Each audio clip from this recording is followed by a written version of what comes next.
सभी को नमस्कार। मैं सुधा गोस्वामी एक बार फिर अपने चैनल में आप सबका बहुत बहुत स्वागत करती हूँ। आज मैं एक नई शिक्षण योजना लेके आई हूँ आप सबके समक्ष। आज की शिक्षण योजना है कक्षा 5 हमारा परिवेश और पाठ का नाम है राष्ट्रीय एकता। ये मैंने जैसे पहले वाले वीडियो में बताया था कि मैंने इस पाठ की 3 शिक्षण योजनाएं बनाई हैं। तो पहली शिक्षण योजना आप लोग देख चुके हैं, ये दूसरे दिन की शिक्षण योजना है। तो आइए देखते हैं। सबसे पहले शिक्षण योजना और प्रकरण यहाँ पे लिखा हुआ है। फिर इस तरह से हम 4 कॉलम बनाएंगे। लर्निंग आउटकम सहायक सामग्री वो जो पहले भाग में था वही रहेगा, तो इसलिए क्रम संख्या, चरण, समय और अवलोकन का तरीका, इस तरह से 4 कॉलम हम बना लेंगे। फिर आएंगे शिक्षण के आरंभ में। शिक्षण के आरंभ में शिक्षिका बच्चों को कुछ चित्र दिखाकर पूछेंगी ये क्या हैं, जैसे इमोजी, स्माइली, और ये किसका प्रतीक है। तो बच्चे ज़रूर बताएंगे कि ये खुशी का प्रतीक है। या कोई बच्चा कक्षा में हंस रहा है और आप उसको खड़ा करके पूछ सकते हैं कि ये हंस रहा है मतलब ये खुश है, तो ये खुशी का प्रतीक है। अच्छा, जिस भवन के ऊपर प्लस का चिन्ह बना होता है वो क्या होता है। तो ज़रूर कोई इनको बच्चा अस्पताल देखा होगा तो बताएगा कि मैम जहाँ प्लस का निशान बना होता है, धन का चिन्ह बना होता है, वो अस्पताल होता है। उसी तरह पुलिस, डॉक्टर, सेना के जवान को हम कैसे पहचानते हैं, उनकी यूनिफॉर्म या ड्रेस से। तो अब शिक्षण के मध्य बच्चों जैसे अस्पताल, डॉक्टर, सिपाही, सेना को हम कुछ प्रतीक से पहचानते हैं, उसी तरह प्रत्येक राष्ट्र के अपने कुछ राष्ट्रीय प्रतीक होते हैं जो पूरे विश्व में उस राष्ट्र की पहचान होते हैं। इस तरह बहुत छोटे से हम लोग शुरू करेंगे और अपने विषय वस्तु से बच्चों को जोड़ेंगे।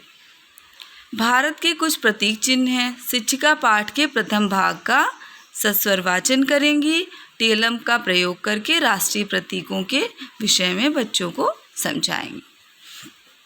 उसके बाद आते हैं शिक्षण के अंत में। शिक्षिका बच्चों से कुछ प्रश्न पूछेंगी कि यदि पाठ को समझने में बच्चों को कोई दिक्कत हुई है तो वो पुनः उसका समाधान करेंगी। तो वो प्रश्न है, हमारा राष्ट्रगान किसने लिखा है, राष्ट्रध्वज में कितने रंग होते हैं, नाम बताइए, राष्ट्रगान व राष्ट्रगीत क्या एक ही है। तो इस तरह के क्वेश्चन वो शिक्षण के अंत में पूछेंगे। छोटे छोटे से टीलम्स मैंने लगाए हैं, इसको मैं बड़े रूप में बच्चों को कक्षा में दिखाऊंगी। अब आते हैं आगे।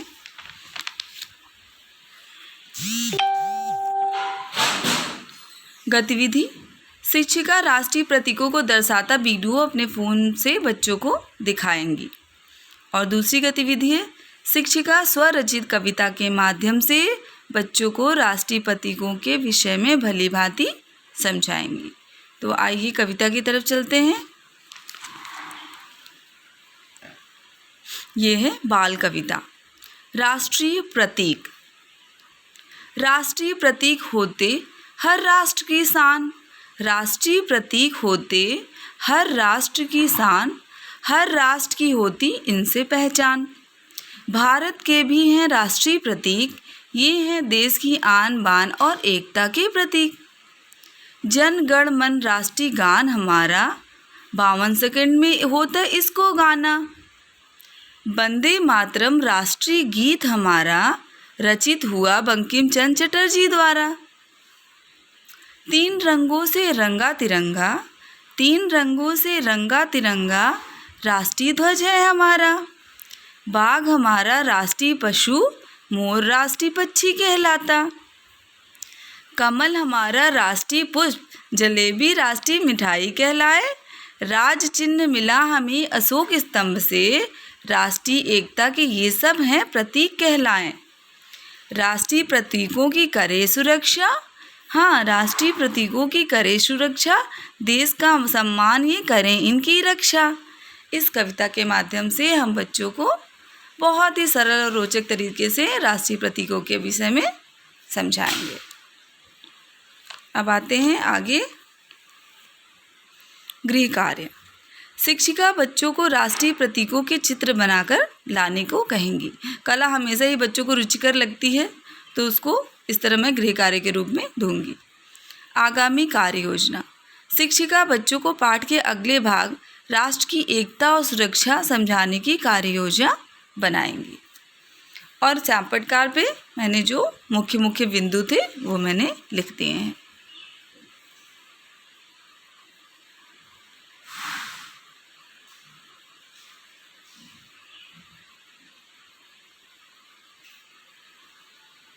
ये श्यामपटकार है।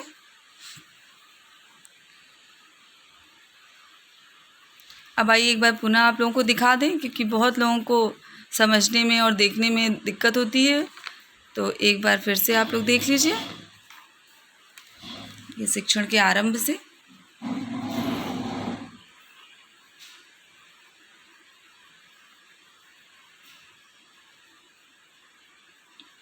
और प्लीज़ मेरे चैनल को लाइक करिए, सब्सक्राइब करिए और लोगों को जोड़िए, और हम सब मिल कर के कुछ नया सीखेंगे एक दूसरे से। कुछ नवाचार किसी के विद्यालय में हो रहा है तो वो ज़रूर हमें बताएं। और मैं भी बहुत कुछ नवाचार करने का प्रयास कर रही हूँ। बहुत जल्दी आप लोगों के समक्ष वो सारी चीज़ें आएंगी कि हम अपने जो पाठ्य पुस्तकें हैं उसको कैसे नए तरीके से, नए कलेवर के साथ बच्चों को रख सकते हैं, उनको पढ़ा सकते हैं। बहुत से मैं TLM भी बना रही हूँ जो जल्दी आप लोगों के समक्ष में रखूँगी और आप लोगों की राय लूँगी कि क्या सही है क्या नहीं। ये हमारा पूरा बेसिक परिवार है और ये एक तरह से बदलाव की क्रांति है कि हम टीचर्स को ये जो समय मिला है इसमें हम लोग कुछ अच्छा करें और एक उदाहरण रखें। जो आरोप हम पे लगते हैं कि हम कुछ नहीं करते हैं, उसको तोड़ने का समय है। तो मिलजुल कर करते हैं और जोड़िए प्लीज़, ये आप सबका चैनल है।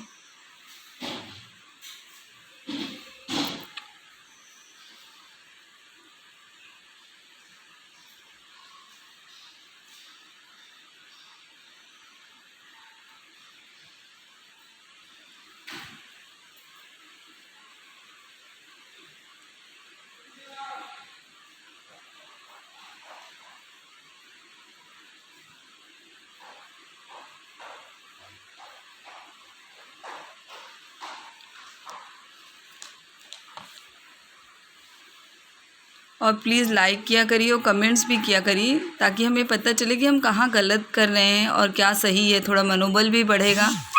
तो इसलिए कुछ ना कुछ तो ज़रूर बताया करिए कि मैं कैसा प्रयास कर रही हूँ सही दिशा में, या कुछ उसमें अभी बदलाव की आवश्यकता है। तो ये रही हमारी शिक्षण योजना।